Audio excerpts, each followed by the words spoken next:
শরীর থেকে চামড়া ছাড়িয়ে নিয়ে যায় আততায়ীরা। শ্বাসরোধ করে খুনের পরে গোটা শরীরের চামড়া ছাড়িয়ে নেয় আততায়ীরা। শরীর থেকে চামড়া ছাড়িয়ে কুচি কুচি করে মাংস কাটে আততায়ীরা। ভারতের কলকাতার সংসদ সদস্য আনোয়ারুল আজিম আনারকে হত্যায় অংশ নেয়া কসাই জিয়াদকে 12 দিনের রিমান্ড দিয়েছে বারাসাতের আদালত। আজ শুক্রবার সকাল 11টার দিকে তাকে উত্তর 24 পরগনার বারাসাত আদালতে তোলা হয়।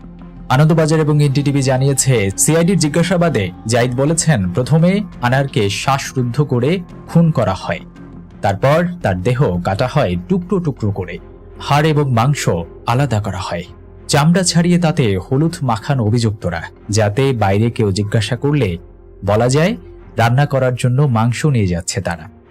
সেই দেহাংশ বিভিন্ন জায়গায় ছড়িয়ে দেওয়া হয়েছে বলে এখন পর্যন্ত জানতে পেরেছেন গোয়েন্দারা।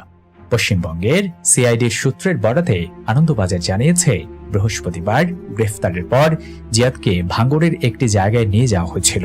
আনারকে খুনের পর সেখানেই দেহাংশ ফেলা হয়েছে বলে যারা উঠে এসেছে, কিন্তু রাতের অন্ধকারে সেখান থেকে কোনো দেহাংশ মেলেনি। বিভিন্ন গণমাধ্যমের সূত্রে জানা গেছে, 24 বছর বয়সী জিয়াদ হালদার বাংলাদেশের খুলনার বাসিন্দা। অবৈধভাবে ভারতে অনুপ্রবেশ করেছিলেন তিনি। আনারকে খুনের প্রায় 2 মাস আগে অভিযুক্তরা জিয়াদকে মুম্বাই থেকে কলকাতায় নিয়ে আসেন।